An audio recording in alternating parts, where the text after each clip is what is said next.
এতদিন সব ঠিকঠাক থাকলেও কিছুদিন যাবৎ মেঘলার মধ্যে কিছু পরিবর্তন দেখা দিয়েছে। কিন্তু সেটা পরিবার কিংবা ইরার জন্য না, সে নিজেই বদলে গেছে। আর ইরা তো সেই বিয়ের পর আর আসেইনি। আর আকাশের বাড়ির লোকেও কিছু বলেনি, তবুও মেঘলা কিছু অস্বাভাবিক আচরণ করছে। মেঘলা সারাদিন ফোন নিয়ে ব্যস্ত থাকে, ফোনের দিকে তাকিয়ে একা একাই হাসে। আকাশ বুঝতে বাকি নেই যে মেঘলা কারোর সাথে এসএমএস করে, কিন্তু আকাশ বুঝতে পারলেও মেঘলাকে কিছু বলে না। আকাশের ধারণা নতুন নতুন সোশ্যাল মিডিয়া ইউজ করছে, তাই এমন। কিন্তু আকাশ যতই ছাড় দিচ্ছে মেঘলাও তত পেয়ে বসেছে। এখন সে আকাশকে কিছুটা এড়িয়ে চলতে শুরু করেছে। আকাশ ডাকলেও মেঘলা আকাশের ঘরে যেতে চায় না। মোট কথা ফোন ছেড়ে কিছু করার সময় তার কাছে নেই। আকাশ সেসব মেনে নিয়েছিল, কিন্তু রাতে ঘুমানোর আগে মেঘলাকে ফোন দেওয়া আকাশের প্রতিদিনের রুটিন। প্রতিদিনের মতো আজকেও ফোন দিয়েছে, কিন্তু কল ওয়েটিং। রাত 12টা বাজে, এখন কোনো জরুরি ফোন থাকার কথা না। তাও আকাশ ভাবলো হয়তো দরকারি ফোন, তাই কেটে দিল। প্রায় 10 মিনিট পর আবার ফোন দিল, কিন্তু এখনো কল ওয়েটিং। এটা দেখে আকাশের বুক চিনচিন ব্যথা শুরু করলো। 12টা থেকে 3টা পর্যন্ত সে মেঘলাকে এক নাগারে কল করেছে, কিন্তু প্রতিবারেই ওয়েটিং পেয়েছে। এবার আকাশ বুঝতে পেরেছে কিছু একটা ঘটছে, যার ব্যাপারে সে জানে না।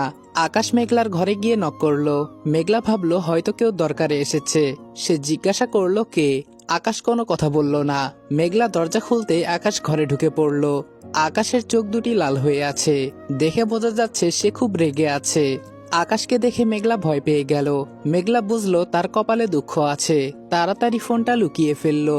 কিন্তু আকাশ মেঘলাকে কিছু না বলে বিছানায় বসে পড়ল আর মাথা নিচু করে কি জানি ভাবতে লাগলো। থমকে যাওয়া আকাশ ঝড়ের পূর্বাভাস ভেবেই মেঘলার গলা শুকিয়ে গেল। মেঘলা কথা বলতে চাচ্ছে, কিন্তু ভয়ে কথা জড়িয়ে যাচ্ছে। কারণ সে জানে এত রাতে আকাশ এমনি এমনি তার ঘরে আসেনি। এখন নিশ্চয়ই তাকে মার খেতে হবে। তবুও সাহস করে বলল, এত রাতে আপনি এখানে? আকাশ মুখ তুলে মেঘলার দিকে তাকালো, তারপর উঠে দাঁড়িয়ে মেঘলার কপালে একটা চুমু খেলো। মেঘলা অবাক হয়ে গেল। আকাশ মেঘলার মাথায় হাত বুলিয়ে বলল, কখনো এমন কিছু করিস না যাতে কাউকে ভয় পেতে হয়। এটা বলেই আকাশ চলে যেতে লাগলো আর বলল, অনেক রাত হয়েছে, এখন ঘুমিয়ে পড়, জেগে থাকলে শরীর খারাপ হবে। আকাশ যে এতক্ষণ ধরে ফোন দিয়েছে মেঘলা তো সেটা দেখছিল, কিন্তু আকাশ কোনো রিয়াক্ট করলো না দেখে মেঘলা আকাশ থেকে পড়লো। সে নিশ্চিত ছিল আকাশ ফোন চেক করবে, তারপর মারবে, কিন্তু সেসব কিছু না করে উল্টো আদর করে চলে গেল। আকাশ ঘরে এসে ভাবছে এই নিষ্পাপ চেহারা কখনো কোনো অন্যায় করতে পারে, এটা আমি বিশ্বাস করি না। কিন্তু ওর আমতা আমতা করা স্পষ্ট প্রমাণ করছিল ও কিছু অন্যায় করেছে, তাই ভয় পাচ্ছে। ও ভয় পাচ্ছে এটা বোঝার পরেও আমি কি করে কিছু বলি। ওকে কিছু জিজ্ঞাসা করা মানে ওকে সন্দেহ করা, আর আমি ওকে সন্দেহ করছি, এর চেয়ে বেশি অপমান আর কি হতে পারে। তাই জিজ্ঞেস করতে চেয়েও কিছু বলতে পারলাম না।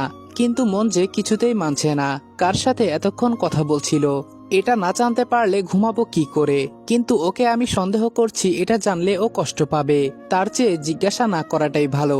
এমন তো হতেই পারে কোনো বন্ধুর সাথে কথা বলছিল। আকাশ নিজেই নিজেকে সান্ত্বনা দিয়ে শুয়ে পড়ল। পরদিন সকালে মেঘলা কলেজে গিয়ে দেখলো কলেজ মাঠে লোকজনের ভিড়। কি হচ্ছে জানার আগ্রহ নিয়ে মেঘলা এগিয়ে গেল। গিয়ে যা দেখলো তাতে নিজেই নিজের চোখকে বিশ্বাস করতে পারছে না। কারণ আকাশ আর নাবিল মিলে সেই ছেলেটাকে মারছে, যার সাথে মেঘলা সারা রাত কথা বলেছিল। অবাক কাণ্ড, আকাশ ভাই তো আমার ফোন ধরেনি, তাহলে কি করে জানলো আমি এই ছেলেটার সাথে কথা বলেছি? আকাশ আর নাবিল ছেলেটাকে মারতে মারতে অবস্থা খারাপ করে দিয়েছে। ছেলেটার নাক মুখ থেকে রক্ত পড়ছে।